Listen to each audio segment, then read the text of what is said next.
suami nyimpen uang yang didapat istri dari jerih payahnya sendiri, apakah itu diperbolehkan atau seperti apa hukum syar'inya?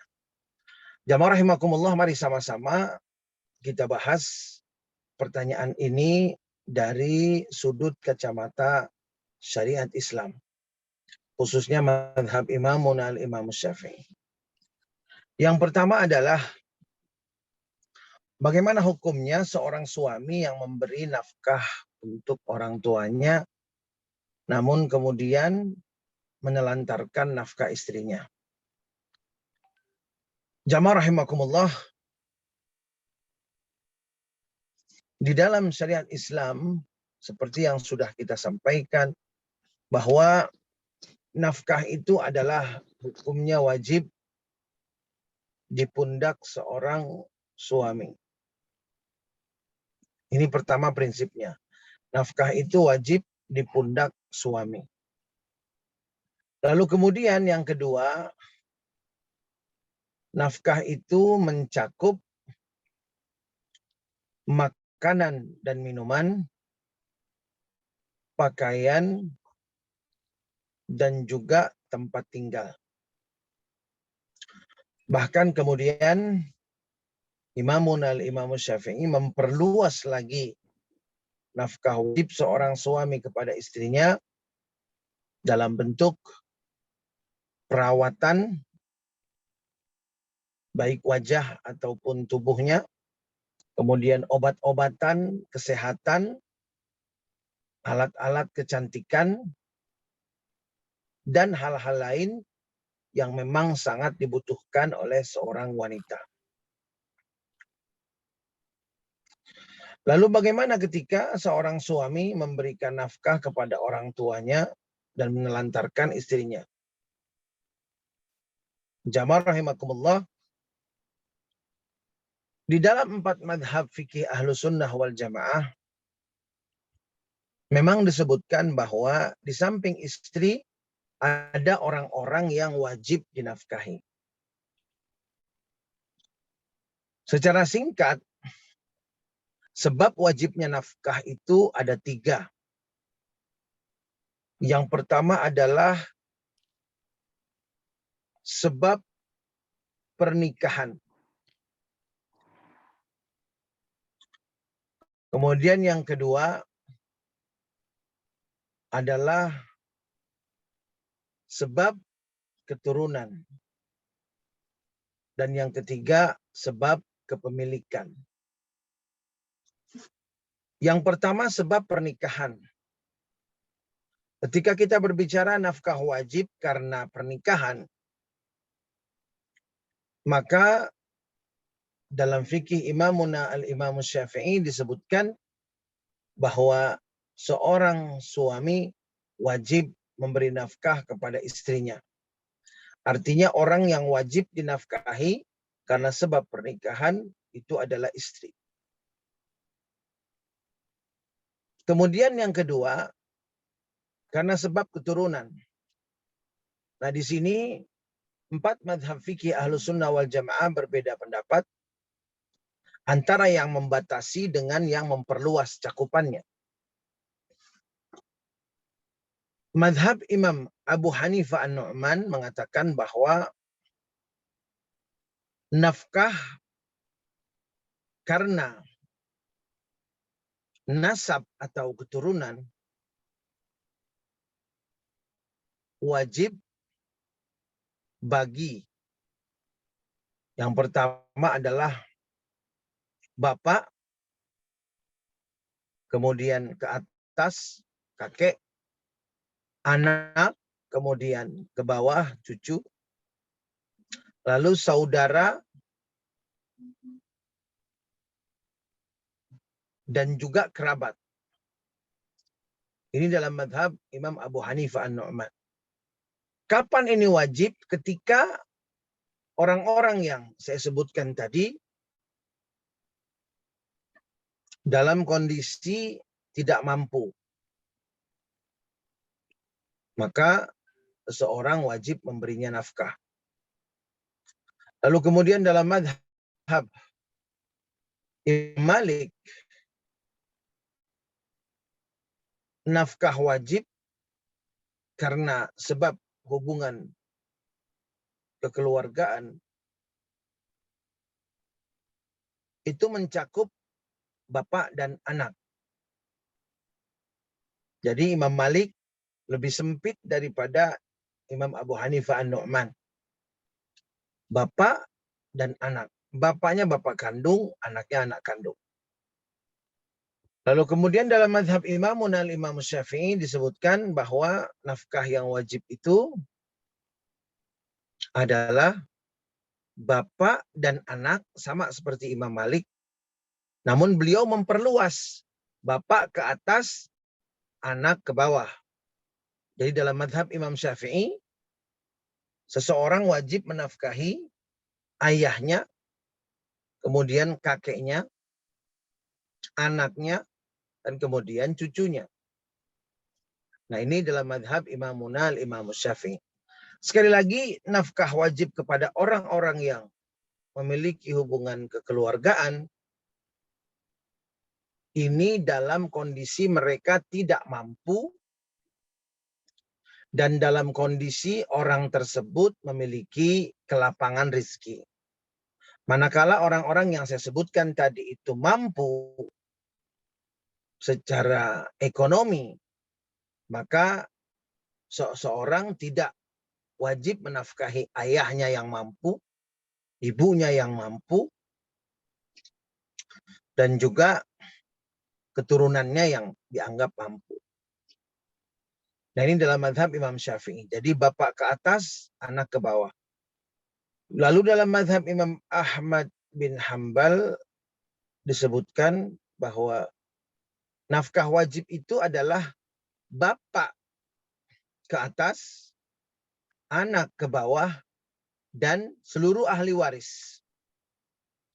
Nah, dari sini kita bisa melihat bahwa yang memperluas itu adalah mazhab Imam Abu Hanifah dan Imam Ahmad bin Hambal. Kemudian yang paling mempersempit itu adalah mazhab Imam Malik, dan mazhab Imam Syafi'i ada di tengah-tengah. Sehingga ketika ayah seseorang tidak mampu, maka anak itu wajib untuk memberi nafkah kepada ayahnya. Sekali lagi, ketika kita memiliki orang tua yang sudah tidak mampu lagi untuk mencari nafkah karena sudah uzur umpamanya, atau karena sakit dan lain sebagainya, maka anak memiliki kewajiban untuk menafkahi orang tuanya. Nah, jamaah rahimakumullah, inilah yang perlu kita perhatikan. Namun, kalau dibandingkan, maka jamaah rahimakumullah tentunya kewajiban menafkahi orang tua yang sudah tidak mampu mencari nafkah harus dilakukan secara seimbang dengan tetap menjaga kewajiban memberi nafkah kepada istri, di mana nafkah itu menjadi wajib karena hubungan pernikahan.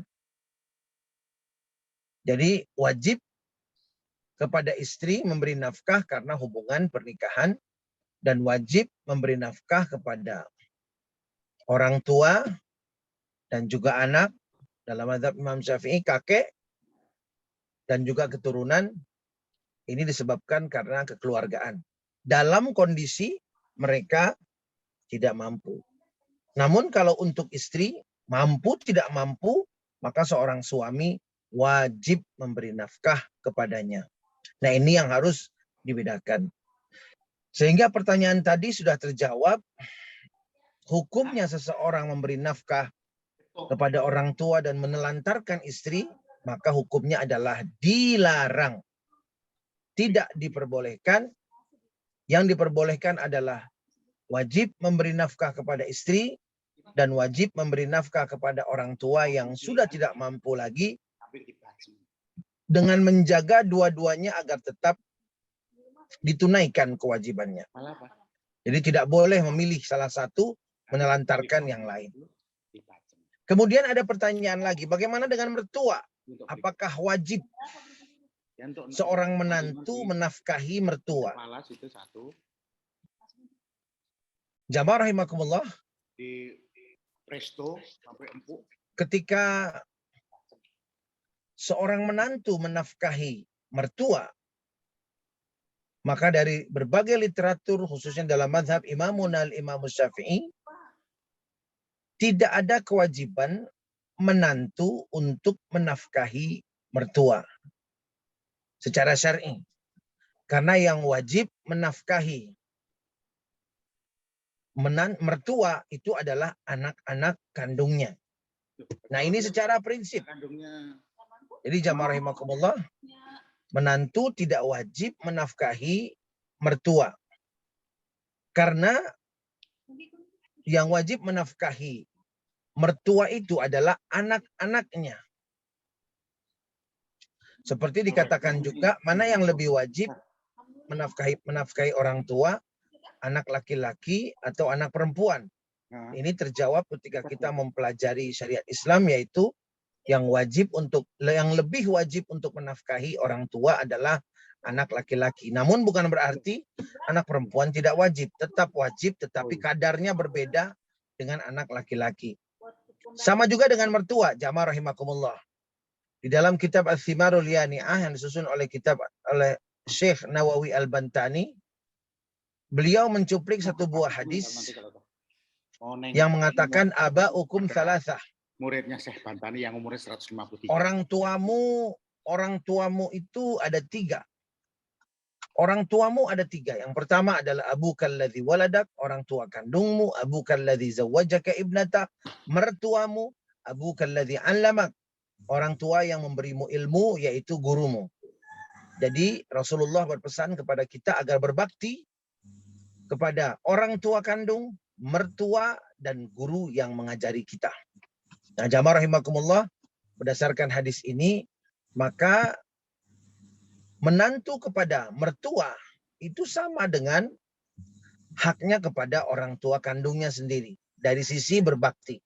Namun dari sisi nafkah, maka kewajibannya berbeda dengan kadar kewajiban seorang anak memberi nafkah kepada ayah kandung dan ibu kandungnya sendiri. Sehingga bisa dikatakan ketika seorang menantu memberikan nafkah kepada mertuanya dengan sukarela karena dia memiliki kelapangan rezeki, maka itu pahalanya luar biasa. Kemudian jamaah rahimakumullah, bagaimana hukumnya seorang suami yang menyimpan uang istrinya dan uang ini diambil dari hasil jerih payahnya? Jamaah rahimakumullah, secara syar'i harta yang diupayakan dan diusahakan oleh istri dari jerih payahnya sendiri merupakan hak mutlak dari istri.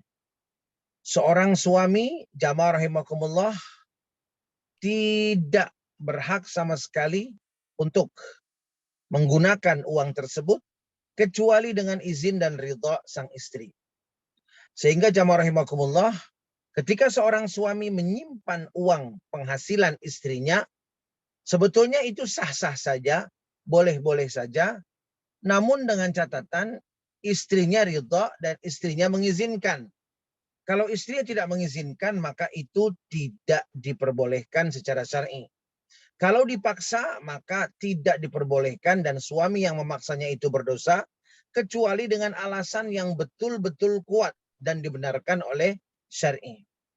Karena jamaah rahimakumullah, ada beberapa kejadian seorang suami dengan dalih istrinya itu boros, kemudian dia mengambil penghasilan istrinya, dia simpan penghasilan istrinya, lalu kemudian ternyata simpan atau tabungan penghasilan istrinya itu bukan digunakan untuk kemaslahatan rumah tangga, tetapi justru digunakan untuk menyakiti hati istrinya tersebut. Nah, dalam kondisi ini tentunya hal seperti ini tidak diperbolehkan. Karena itu dalam konsep Islam nafkah ini jelas bahwa nafkah selama suami sehat dan mampu ada di pundak suami. Kemudian jamaah rahimakumullah, harta yang dimiliki oleh istri dari penghasilannya sendiri, dari jerih payah sendiri, merupakan hak mutlak istri kita dan tidak boleh digunakan atau diminta kecuali atas seizin dan ridha dari istri kita. Kalau seandainya digunakan tanpa izin, maka itu dilarang. Kalau seandainya dipaksa untuk diberikan, maka itu pun dilarang secara syar'i. Nah, inilah jamaah rahimakumullah taklim kita untuk kesempatan pagi hari ini. Mudah-mudahan apa yang dipertanyakan bisa dijawab dengan jelas dan mudah-mudahan bisa menjadi prinsip kita dalam menjalani kehidupan rumah tangga kita sehingga rumah tangga kita menjadi rumah tangga yang sakinah, mawaddah, warahmah, terbimbing oleh syariat Islam menuju kebahagiaan dan keselamatan dunia dan akhirat. Bismillahirrahmanirrahim. Alhamdulillahirabbil alamin. Allahumma salli ala sayyidina Muhammad wa ala ali sayyidina Muhammad. Allahumma la tada' lana fi majlisina hadha dhanban illa ghafartah wa la 'aiban illa satartah wa la maridan illa syafaitah wa la daynan illa qadaitah wa la hajatan min hawaijid dunya wal akhirah illa qadaitaha wa yassartaha ya Allah ya rabbal alamin. ربنا هب لنا من أزواجنا وذرياتنا قرة أعين واجعلنا للمتقين إماما ربنا اغفر لنا ولوالدينا وارحمهما كما ربيانا صغارا ربنا آتنا في الدنيا حسنة وفي الآخرة حسنة وقنا عذاب النار وصلى الله على سيدنا ومولانا محمد وعلى آله وصحبه وسلم والحمد لله رب العالمين سبحانك اللهم وبحمدك أشهد أن لا إله إلا أنت أستغفرك وأتوب إليك بالله التوفيق والهداية والسلام عليكم ورحمة الله وبركاته. Waalaikumsalam warahmatullahi wabarakatuh, Buya. Jazakumullah. Kalau fikum, Buya. Wafikum barakallah.